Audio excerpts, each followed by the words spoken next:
Hey everybody, today is February 7th, 2017. This is Jennifer, and I'm coming to you a year post-heart transplant and wanted to give you the update on how I'm doing and how the last year has been. And to show you that I'm wearing red because it's Heart Awareness Month, and I have a special red t-shirt on. It says, I live because of my heart donor. I live because of my heart donor. And my cancer survivor button. I'm all decked out for you guys. Anyways, I was asked to make this video, one to, proof of life, here I am, and also to tell you kind of how things have been going. My transplant was pretty challenging, and I post a lot on Facebook, but I don't talk about the challenges a lot on Facebook. Not because I want to be, all happy all the time. It's just that I know that there are other people out there on the transplant list waiting, family, they themselves waiting, and I don't want to scare people. And it was really important that I wasn't scared when I went in, because this is, getting a heart transplant is something you have to do. It's not what you want to do. It's not optional. You're going to have to face it, so I don't want to scare people. With that said, my experience, I think, was different and unique from what I hear from other people. I met a couple of transplanters that were in the hospital with me. Met two. One was in the hospital for 7 days. In and out, good to go. She's back at work. She's raising her 5-year-old daughter. We did cardiac rehab together. Life is great. And then there was me. I was in the hospital for 28 days. It took 4 days for them to close my chest because of swelling. During that time, I was in a medically induced coma.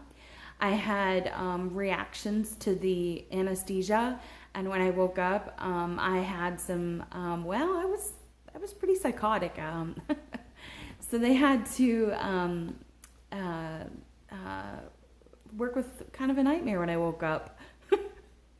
And I don't have any memories of when I was in the coma. I do have memories. I do have one memory, and that is of my brother-in-law talking to me. And it was like, I guess, day 3 of day 4. I was sort of coming out of it. But, and I remember him talking to me and telling me that the family was there, that they loved me. And I remember thinking, oh no, this isn't good if my brother-in-law is here from New England in Dallas. So I was a little scared, but I was also reassured by the voices of love and support that I heard.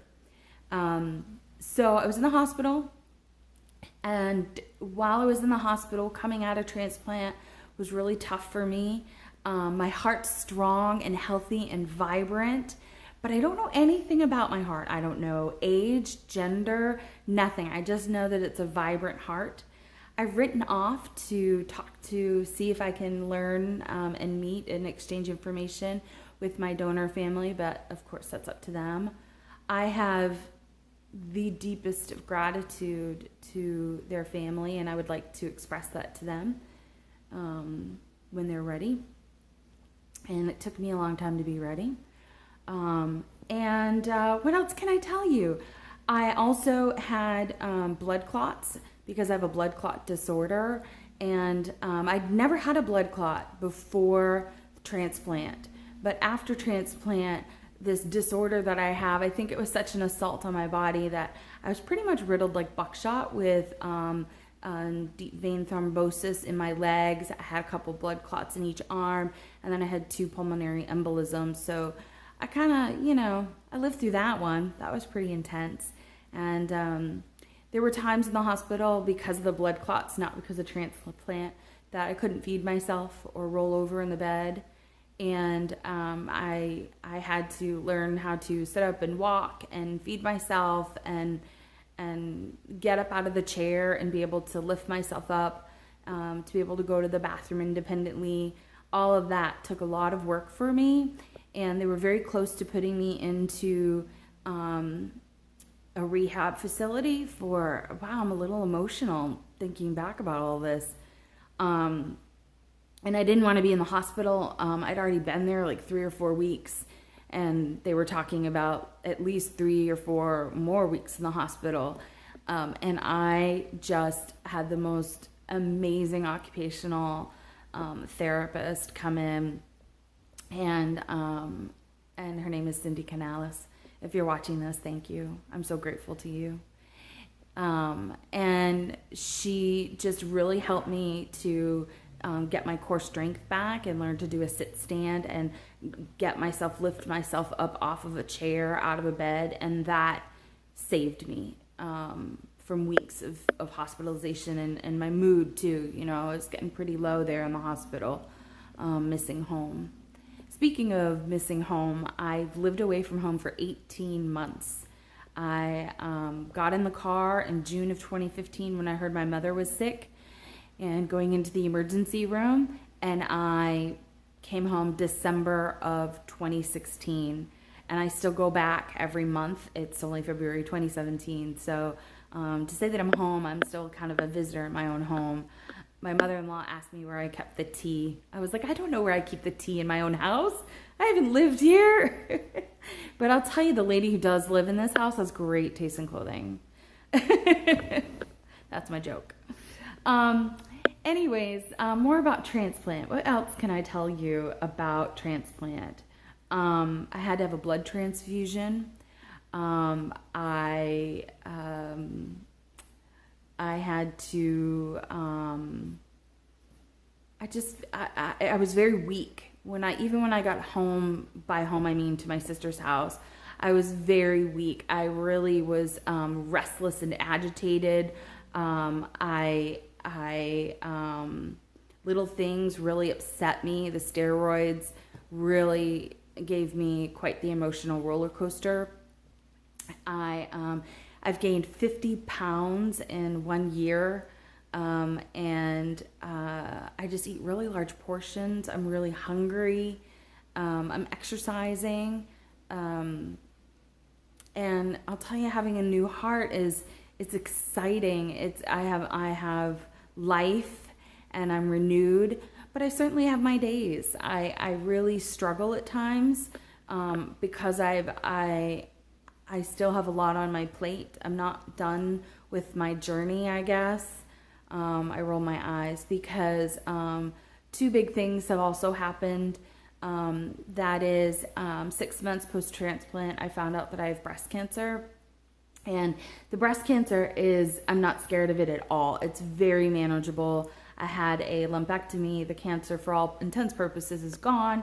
I don't anticipate it doing any damage to me in the short term, but for the long term, I have to get a double mastectomy, and that is planned for later this spring. And it is like ripping off the slowest Band-Aid ever, because I'm just sitting around waiting for surgery and a mastectomy.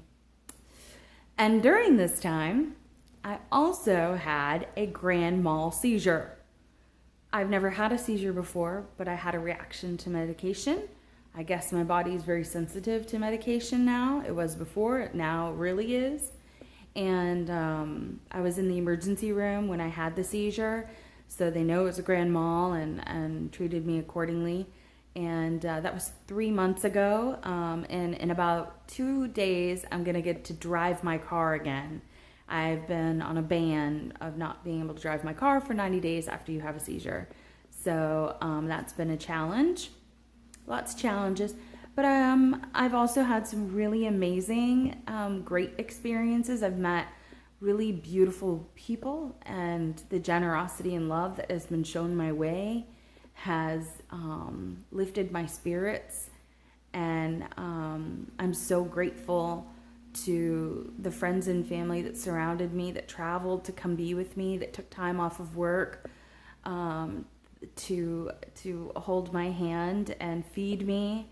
And I'm humbled. I'm really humbled by the friends and family I have around me. And I still need you all, and I still rely on a lot of support. My husband has been, words cannot speak as to how amazing he is.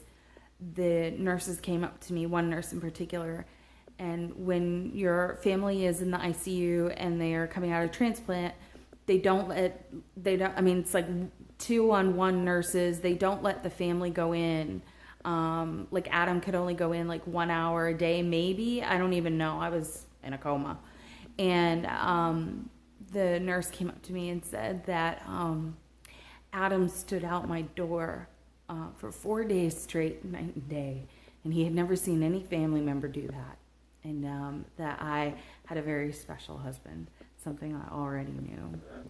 So please ask me questions. I kind of don't know where to begin. It's been a long journey, and I'm not done yet, but wanted to let you all know how I'm doing.